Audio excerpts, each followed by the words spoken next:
नमस्कार। गैंगस्टर के तीसरे एपिसोड में आज बात कुख्यात गैंगस्टर लॉरेंस बिश्नोई की, जिसके खिलाफ 50 से ज्यादा मामले दर्ज हैं। वो 8 करोड़ से ज्यादा की प्रॉपर्टी का मालिक है और 60 लाख से ज्यादा के हथियार अपने पास रखता है। वो इस वक्त हिंदुस्तान की सबसे महफूज जेल में बंद है, लेकिन वहां से अपना साम्राज्य हिंदुस्तान के 4 राज्यों में चलाता है। दिल्ली, हरियाणा, पंजाब और राजस्थान में उसके किस्से सुने और सुनाए जाते हैं। उसकी दहशत इतनी है कि उसके आगे बाकी सारे गैंगस्टर फीके लगते हैं।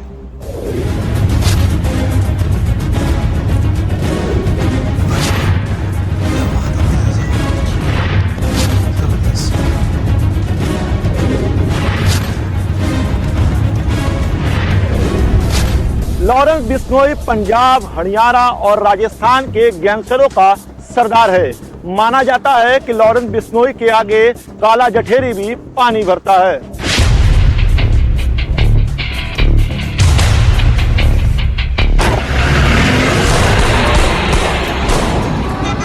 22 फरवरी 1992 को पंजाब के आबोहर में लॉरेंस बिश्नोई का जन्म हुआ। उसकी उम्र वैसे तो सिर्फ 28 साल ही है, लेकिन 28 साल की उम्र में जुर्म की दुनिया में जो दहशत उसने बनाई और जिस तरीके से साम्राज्य विस्तार किया, उसने बाकी गैंगस्टर को पीछे छोड़ दिया। उसका जन्म वैसे तो एक हिंदू परिवार में हुआ है। बचपन में ही उसका नाम रख दिया गया लोडू डॉन।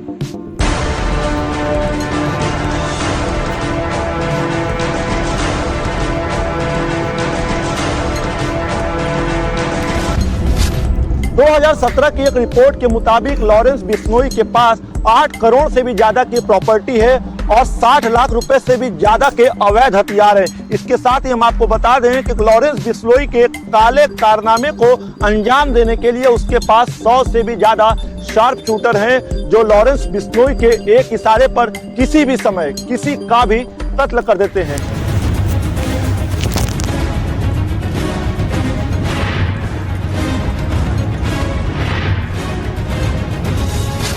लॉरेंस बिश्नोई के काम करने का तरीका थोड़ा अलग है।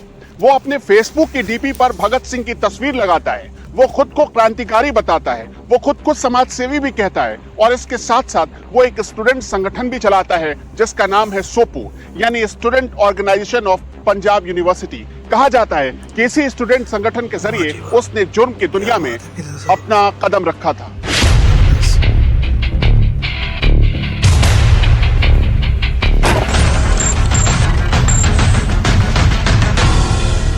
साल 2010 और 11 की बात है, जब लॉरेंस बिश्नोई अपने रुतबे को कायम करने के लिए पंजाब यूनिवर्सिटी के एक कॉलेज में खुलेआम फायरिंग करता है और अपने इस मकसद में वो कामयाब भी हो जाता है, जिसके बाद लॉरेंस बिश्नोई एक स्टूडेंट संगठन का मालिक बन जाता है। और आज स्थिति ये है कि लॉरेंस बिश्नोई के एक इशारे पर स्टूडेंट्स मरने और मारने को तैयार रहते हैं।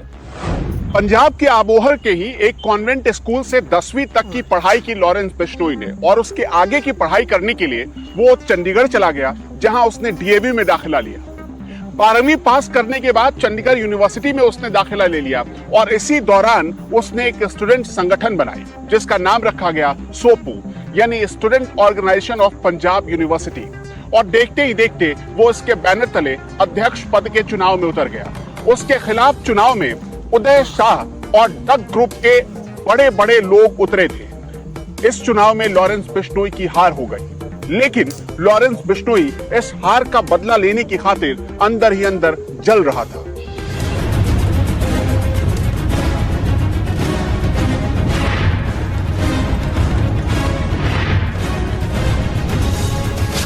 साल था 2011 का, महीना था फरवरी का। लॉरेंस बिश्नोई को उदय शाह से मौका मिल गया था बदला लेने का और लॉरेंस बिश्नोई ने पूरी तैयारी कर रखी थी। दोनों गुटों में आमने सामने की फायरिंग हुई, जबरदस्त फायरिंग हुई, जिससे चंडीगढ़ का सेक्टर 11 दहल उठा था। कहा जाता है कि इसके बाद पुलिस ने मुकदमा दर्ज किया। लॉरेंस बिश्नोई के ऊपर दर्ज ये पहला मुकदमा था।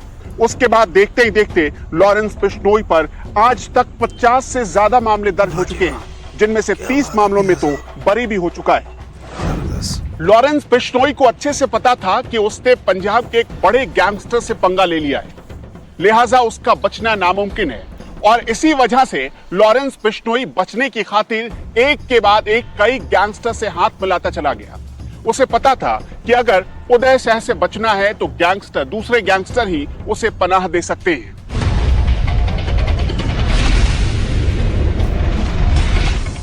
लॉरेंस बिश्नोई के लिए किस्मत की बात थी कि साल 2006 में डिम्पी नाम के शख्स की हत्या होती है, जिसका आरोप रॉकी और लॉरेंस बिश्नोई पर था। लॉरेंस बिश्नोई तो इस मामले में बच गया, लेकिन रॉकी पर एफआईआर दर्ज हो गई। इस तरह की एक और घटना साल 2011 में पंजाब के फिरोजपुर में हुई फाइनेंसर के साथ लूट की घटना। इसमें भी लॉरेंस बिश्नोई का नाम तो सामने आया, लेकिन मुकदमा दर्ज नहीं हुआ। इस घटना से आप समझ सकते हैं कि स्कूल से लेकर कॉलेज तक लॉरेंस बिश्नोई अपराध की दुनिया में कदम रख चुका था। इसके साथ ही पुलिस को भी चकमा देने में माहिर हो चुका था। साल 2011 में लॉरेंस बिश्नोई पर छात्र नेता की हत्या की कोशिश करने का पहला मामला दर्ज हुआ था। इस मामले में उसे जेल जाना पड़ा, लेकिन बहुत जल्द वो जमानत पर रिहा भी हो गया। इसके कुछ ही दिन बाद .5 बोर के पिस्टल रखने के मामले में उसे जेल हो गई। कहा जाता है कि 12 अगस्त 2012 को चंडीगढ़ के सेक्टर 34 थाने में लॉरेंस बिश्नोई के खिलाफ एक और संगीन मामला दर्ज हुआ। उसके ऊपर आरोप लगे कि उसने रंगदारी मांगी, हत्या की कोशिश की और दंगा भड़काने की कोशिश की।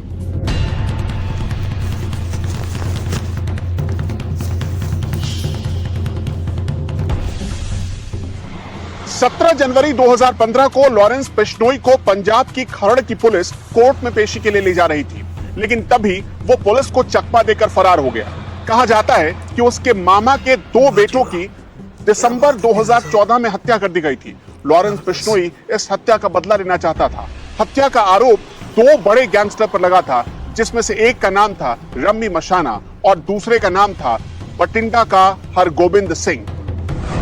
लॉरेंस बिश्नोई रम्मी मशाना और हरगोबिंद सिंह से बदला लेना चाहता था, लेकिन इसके लिए बहुत जरूरी था कि वो जेल से बाहर रहे। वो पुलिस से बचकर पंजाब के रास्ते नेपाल भागकर चला गया। कहा जाता है कि नेपाल में उसने 60 लाख रुपए के आधुनिक और विदेशी हथियार खरीदे। वहीं उसने बुलेट प्रूफ जैकेट भी खरीदी। वो अभी बदला लेने की तैयारी ही कर रहा था कि 4 मार्च 2015 को वो पंजाब के फजिल्का पुलिस के हत्थे चढ़ गया। लॉरेंस बिश्नोई दूसरी बार सलाखों के पीछे पहुंच चुका था।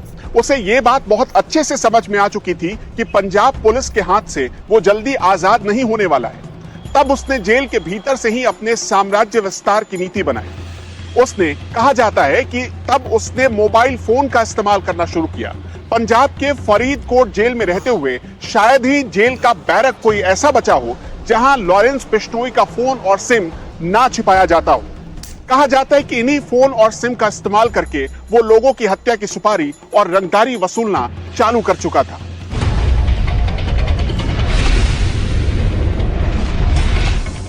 फरीदकोट जेल से ही लॉरेंस बिश्नोई ने जोधपुर के एक डॉक्टर चांडक और एक ट्रैवलर की हत्या की सुपारी 50 लाख रुपए मिली। कहा जाता है कि लॉरेंस बिश्नोई ने डॉक्टर चांडक की BMW कार में आग लगवा दी और उनकी हत्या करवा दी। इसके बाद जोधपुर पुलिस उसे फरीदकोट से प्रोडक्शन रिमांड पर लेकर जोधपुर जेल पहुंची, लेकिन जोधपुर जेल पहुंचने के बाद भी ये काला खेल लॉरेंस बिश्नोई ने छोड़ा नहीं था। हार कर उसे आखिरकार अजमेर की हाई सिक्योरिटी घूघा घाटी जेल में शिफ्ट करना पड़ा।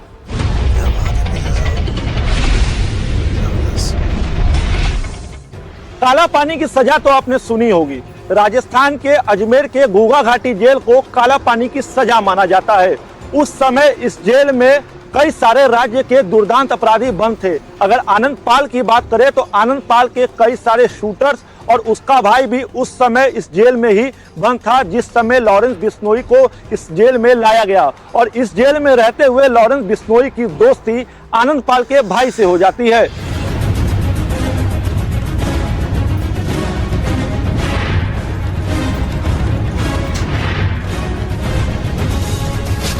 यूं तो अजमेर जेल जाने से अपराधी खौफ खाते हैं, लेकिन लॉरेंस उसी जेल में पूरी मौत से रहता है। कहा जाता है कि अजमेर की इस जेल में कालकोठरी में बंद है लॉरेंस, लेकिन दरअसल लॉरेंस उसी कालकोठरी से अपनी हुकूमत चलाता है। अजमेर जेल में आने के साथ ही लॉरेंस बिश्नोई के पास मोबाइल फोन मौजूद हो गए। पुलिस को इस बात का अंदेशा था, इसलिए लॉरेंस के नंबरों पर सर्विलांस शुरू किया गया। पुलिस कमिश्नर अशोक राठौड़ के कहने पर अजमेर के एसपी जेल में दबिश देने पहुंचे और लॉरेंस के पास से 2 सिम कार्ड बरामद किए गए। लेकिन फिर भी लॉरेंस के पास कई ऐसे सिम कार्ड और मोबाइल थे जिसे छिपा लिया गया। अजमेर जेल में लॉरेंस बिश्नोई के लिए सब कुछ ठीक चल रहा था।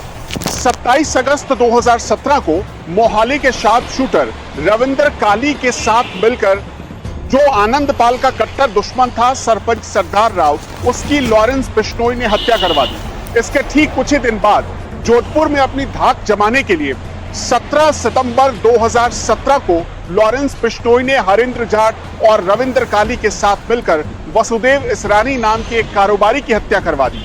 और इस हत्या के बाद जैसे आनंदपाल गैंग के लोग लॉरेंस बिश्नोई को पूजने लगे और भगवान मानने लगे, फिर तो आनंदपाल गैंग की कमान अघोषित रूप से लॉरेंस बिश्नोई के हाथों में आ गई।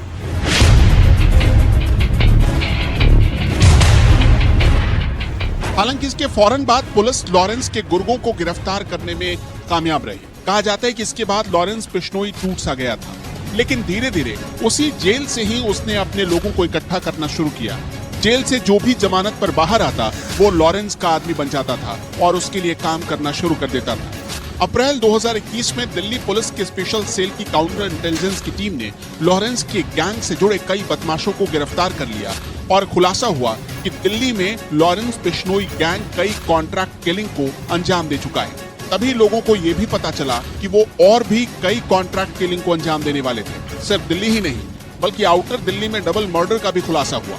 काउंटर इंटेलिजेंस के मुताबिक अजमेर की जेल में बंद लॉरेंस बिश्नोई दूसरे कई गैंगस्टर के साथ हाथ मिलाकर दिल्ली एनसीआर समेत पूरे नॉर्थ इंडिया में जुर्म की वारदातों को अंजाम देकर अपना दबदबा बनाने की फिराक में था।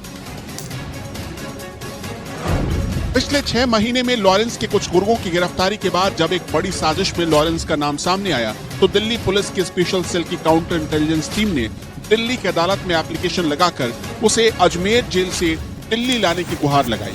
अदालत ने पूछताछ की मंजूरी दे दी, लेकिन अजमेर के जेलर ने इस दुर्दांत अपराधी को दिल्ली तक पहुंचाने में अपने हाथ खड़े कर दिए। लॉरेंस बिश्नोई जेल से ही बैठकर हरियाणा, राजस्थान और पंजाब में आज भी बड़े बड़े व्यापारियों से वसूली करता है और पैसा नहीं देने पर हत्या करने में जरा भी नहीं सोचता। फिलहाल लॉरेंस ने हरियाणा के कुख्यात गैंगस्टर काला जठेड़ी से हाथ मिला रखा है और वो उसके साथ मिलकर दिल्ली में कई वारदातों को अंजाम दे रहा है। लॉरेंस बिश्नोई कितना दुर्दांत हो चुका था, इसका अंदाजा आप इस बात से लगा सकते हैं। जिससे लॉरेंस बिश्नोई रंगदारी मांगने की कोशिश करता या जिससे वो रंगदारी मांगता था या फिरौती मांगता था, अगर उसने इनकार किया तो समझिए उसकी जान चली जाती थी। साल 2018 में भी लॉरेंस बिश्नोई तब सुर्खियों में आया जब उसने सलमान खान को जान से मारने की धमकी दी। कहा तो यह भी जाता है कि लॉरेंस बिश्नोई गैंग के कई गुर्गे मुंबई में सलमान खान के घर की रेकी करने गए। कई दिनों तक सलमान खान के घर की रेकी की गई, लेकिन तभी पंजाब और हरियाणा पुलिस को इसकी भनक लग गई और सारे गुर्गों को दबोच लिया गया। लॉरेंस बिश्नोई के पिता पंजाब पुलिस में कांस्टेबल की नौकरी करते थे, लेकिन लॉरेंस बिश्नोई अपराध और जुर्म की दुनिया का बादशाह बन बैठा। देखते ही देखते पंजाब, हरियाणा और इसके साथ साथ दिल्ली में उसके खिलाफ एक तो नहीं पूरे 50 मामले दर्ज किए गए। दिल्ली में उसने काला जठेड़ी के साथ हाथ मिलाया और यहां अपना साम्राज्य विस्तार करने लगा। कहा जाता है कि आजकल काला जठेड़ी से उसकी दोस्ती चल रही है। दोनों साथ मिलकर दिल्ली पर हुकूमत करते हैं, अपना कारोबार चलाते हैं।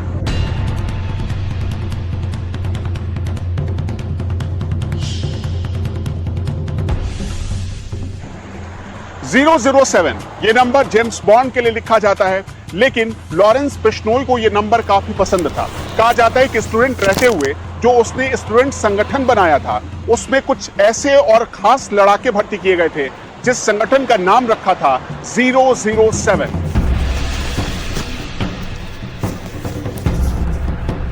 Gangster Lawrence Bishnoi social media पर भी बहुत एक्टिव रहता है और यही वजह है कि उसके 50,000 से ज्यादा फॉलोअर्स हैं। इसी फेसबुक पेज के जरिए लॉरेंस बिश्नोई ने सलमान खान को जान से मारने की धमकी दी थी। लॉरेंस बिश्नोई एक बार फिर सुर्खियों में तब आया जब उसने काला जठेड़ी के साथ मिलकर सुशील कुमार की मदद की। 4 मई को छत्रसाल स्टेडियम में जिस पहलवान सागर धनखड़ की हत्या हुई, उसके साथ सोनू महाल नाम का एक शख्स मौजूद था। कहा जाता है कि सोनू महाल काला जठेड़ी का भांजा है और काला जठेड़ी उसे मुंहबोला बेटा भी कहता है। इसी वजह से लॉरेंस बिश्नोई और काला जठेड़ी मिलकर सुशील कुमार को शिद्दत से ढूंढ रहे थे ताकि वो उसका बदला ले सके।